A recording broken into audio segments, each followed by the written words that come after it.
حضرت امام جعفر صادق رضی اللہ تعالی عنہ کے پاس ایک شخص آیا، دست ادب کو جوڑ کر عرض کرنے لگا، یا حضرت میں پوچھنا چاہتا ہوں کہ آخر وہ کون سے گناہ ہیں جن کے کرنے سے انسان تباہ و برباد ہو جاتا ہے؟ آخر وہ کون سے گناہ ہیں، اللہ کی وہ کون سی نافرمانیاں ہیں جن کے کرنے سے انسان تباہ و برباد ہو جاتا ہے؟ جو گناہ انسان کو تباہی کی طرف لے جاتے ہیں،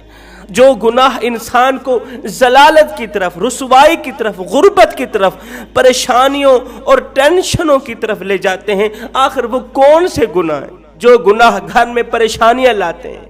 جو گناہ گھر میں ٹینشنیں لاتے ہیں، گھر میں غربت لاتے ہیں، آخر وہ کون سے گناہ ہیں؟ اس بندے کی روح داد سن کر حضرت امام جعفر صادق رضی اللہ تعالی عنہ نے فرمایا اے بندہ خدا، میں نے اپنے بابا حضرت امام باقر رضی اللہ تعالی عنہ سے سنا، انہوں نے اپنے بزرگوں سے سنا، انہوں نے حضرت سیدنا علی المرتضیٰ شیر خدا کرم اللہ وجہ الکریم سے سنا۔ میرے بابا حضرت سیدنا علی المرتضیٰ شیر خدا کرم اللہ وجہ الکریم فرماتے ہیں لوگوں، زندگی میں کبھی بھول کر کے بھی یہ 3 گناہ نہ کرنا۔ یہ 3 اتنے بڑے خطرناک گناہ ہیں کہ یہ گھر میں غربت کا سبب بنتے ہیں، تباہی کا ذریعہ بنتے ہیں۔ یہ 3 گناہ انسان کو تباہی کی طرف لے جاتے ہیں، بربادی کی طرف لے جاتے ہیں، پریشانیوں کی طرف لے جاتے ہیں، بے برکتی کی طرف لے جاتے ہیں۔ لوگوں نے پوچھا حضرت آخر وہ 3 گناہ کون کون سے ہیں؟ حضرت سیدنا علی المرتضیٰ شیر خدا کرم اللہ وجہ الکریم نے فرمایا پہلا گناہ، اگر اللہ نے تمہیں دولت دی ہے، اگر اللہ نے تمہیں پیسہ دیا ہے، تو زندگی میں کبھی بھول کر کے بھی کسی غریب کے سامنے، خدا کے کسی غریب بندے کے سامنے، ایسے بندے کے سامنے جو صبح کو کھاتا ہے شام کے لیے نہیں ہوتی، شام کو کھاتا ہے صبح کے لیے نہیں ہوتی، جو ایک روپے کے لیے ترس رہا ہے، اگر اللہ نے تمہیں پیسہ دیا ہے، دولت دی ہے، تو زندگی میں کبھی بھول کر کے بھی کسی غریب بندے کے سامنے اپنی دولت کی نمائش نہ کرنا، غریب کے سامنے اپنے پیسوں کی نمائش نہ کرنا۔ اللہ نے ہمیں دولت ہی کیا دی، اللہ نے ہمیں 4 پیسے ہی کیا دیے، ہم نے اپنی دولت کی نمائش اس طرح کی کہ غریب بیچارہ موت مانگنے پر مجبور ہو گیا، غریب خودکشی کرنے پہ مجبور ہو گیا۔ ہم نے اپنی دولت کی نمائش اس طرح کی کہ غریب نے سر اٹھایا، اللہ سے شکوہ کرنے لگا، نہ ہم رہے دل لگانے کے قابل، نہ دل رہا غم اٹھانے کے قابل، ربا تیرے بندوں نے دیے اتنے غم، چھوڑا نہ ہمیں مسکرانے کے قابل۔ ربا تیرے بندوں نے تو ہمیں کسی خاطر کا نہیں چھوڑا، پھر میں 1 بار نہیں، 2 بار نہیں، کروڑوں بار قربان نہ جاؤں آقا کریم کی اس فرمان پہ۔ میرے کریم نبی نے فرمایا تھا صحابہ، زندگی میں کبھی بھول کر کے بھی کسی یتیم بچے کے سامنے اپنے بچے سے پیار نہ کرنا، کسی یتیم بچے کے سامنے اپنے بچے سے پیار نہ کرنا، اس سے یتیم کا دل دکھے گا، اس کو مرا ہوا باپ یاد آئے گا۔ فرمایا او میرے صحابہ، زندگی میں کبھی بھول کر کے بھی کسی بیوہ عورت کے سامنے اپنی بیوی کی تعریف بیان نہ کرنا، بیوہ عورت کے سامنے اپنی بیوی کو پیار نہ دینا، اس سے بیوہ عورت کا دل دکھے گا۔ فرمایا او میرے صحابہ، اگر اللہ نے تمہیں دولت دی، اگر اللہ نے تمہیں پیسہ دیا، مال دیا ہے، تو کسی غریب کے سامنے اپنے مال کی نمائش نہ کرنا، دولت کی نمائش نہ کرنا۔ اس سے بڑی نمائش والی بات کون سی ہو سکتی ہے؟ آپ دیکھتے نہیں ہیں، ہماری بیٹی کی جب شادی ہوتی ہے، جب ہم لوگ اپنی کسی بیٹی کی شادی کرتے ہیں، تو بیٹی کے لیے جو جہیز خریدا جاتا ہے شادی کے موقع پر، تو اس جہیز کو 4 پایوں پہ بچھا دیتے ہیں، پھر ہم لوگ محلے میں آواز لگاتے ہیں دوسری بچیوں کو، بچیوں آؤ ہماری بچی کا جہیز دیکھ لو، بچیوں آؤ نا ہماری بچی کا جہیز دیکھ لو۔ میں نے کہا او نادانو، تم نے جہیز دیا تو اپنی بیٹی کو، لیکن یہ کسی کو بھی خیال نہ آیا کہ جو بچیاں تمہاری بچی کا جہیز دیکھنے آئی ہیں، ان بچیوں میں سے لاوارث بچیاں بھی موجود ہیں، ان بچیوں میں سے یتیم بچی بھی موجود ہے، ان بچیوں میں سے اس غریب بوڑھے باپ کی بچی بھی موجود ہے جو غریب بوڑھا باپ اپنی بوڑھی کمر پہ بوریاں لاد لاد کے دن رات ایک کر کے اوور ٹائم لگا کے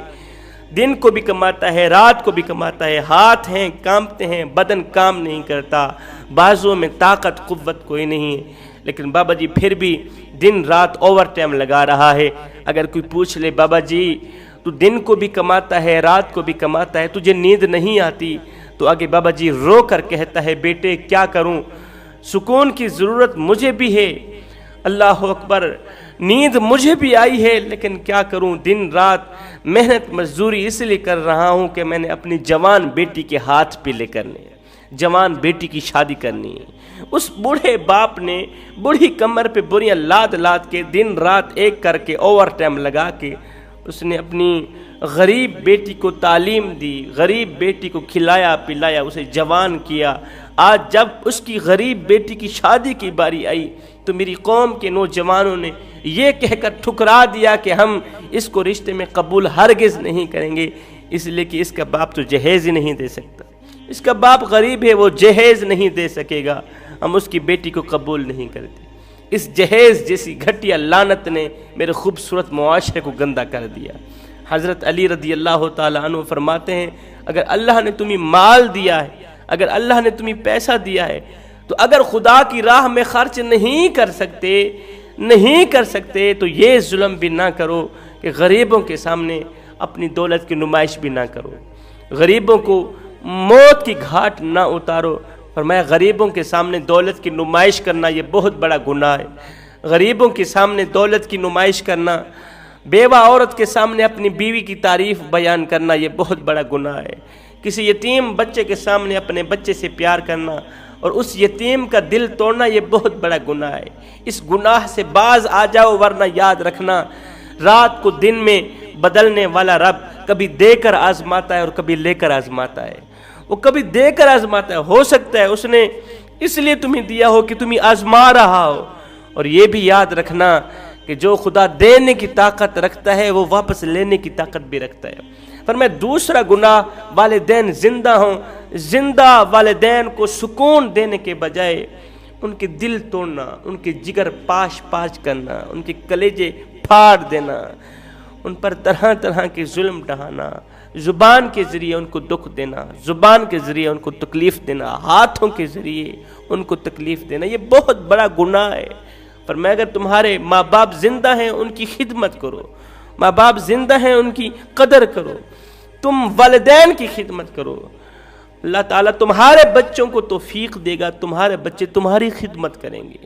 حضرت علی رضی اللہ تعالیٰ عنہ فرماتے ہیں زندگی میں کبھی فرصت ملے تو اپنے بوڑھے والدین کے ساتھ بیٹھ جایا کرو،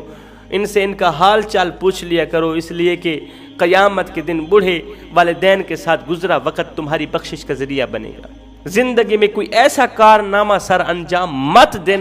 دینا کہ تمہارے کالے کرتوت کی وجہ سے تمہارے بوڑھے باپ کی عزت والی پگڑی کسی کمینے کے پاؤں تلے نہ روندی جائے، کہیں ایسا نہ ہو تمہارے گھٹیا گناہ کی وجہ سے، گھٹیا کرتوت کی وجہ سے محلے میں سر اٹھا کے چلنے والا تمہارا باپ کہیں اس کا سر شرم سے جھک بھی نہ جائے۔ فرمایا یہ بھی ایک بہت بڑا گناہ ہے۔ حضرت علی رضی اللہ تعالیٰ عنہ فرماتے ہیں تیسرا گناہ جو بہت بڑا گناہ ہے وہ یہ ہے کہ مال کے ہونے کے باوجود بھی اپنی بیوی بچوں پر خرچ نہ کرنا۔ بندے کے پاس مال ہے، دولت ہے، صاحب استطاعت ہے، لیکن بیوی دوسروں کے سامنے بھیک مانگتی ہے، خیرات مانگتی ہے، وہ بیچاری گناہ کرنے پہ مجبور ہو جاتی ہے کہ گھر میں پیسے نہیں ہیں۔ بیوی شوہر کے ہونے کے باوجود بھی بیواؤں جیسی زندگی گزارتی ہے، بچے باپ کے زندہ ہونے کے باوجود بھی یتیموں کی سی زندگی گزارتے ہیں، دوسروں کے اترے ہوئے کپڑے پہنتے ہیں، دوسروں کا بچا ہوا کھانا کھاتے ہیں۔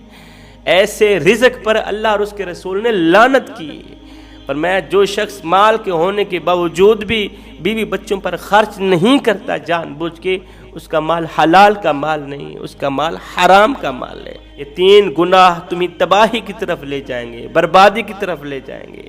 یہ تین گناہ تمہارے گھر سے خوشیاں چھین لیں گے، تمہارے گھروں میں سے برکتیں اٹھا لیں گے، خوشحالیاں اٹھا لیں گے، امن کا جنازہ نکل جائے گا، خوشیوں کا جنازہ نکل جائے گا، پریشانیاں عروج پر آ جائیں گی۔ میں دعا کرتا ہوں اللہ تعالی ہمیں صراط مستقیم پر چلنے کی توفیق عطا فرمائے، اللہ تعالی ہمیں بوڑھے ماں باپ کی خدمت کرنے کی توفیق عطا فرمائے، غریبوں کی خدمت کرنے کی توفیق عطا فرمائے۔ آج افراتفری کا دور ہے، غربت کا زمانہ ہے، غربت ہمارے ملک میں پھیل چکی ہے، خدارا غریبوں کی مدد کرو، جتنا ہو سکے غریبوں کی ہیلپ کرو، خدمت کرو، لاوارث بچوں کی مدد کرو، ان بچوں کی مدد کرو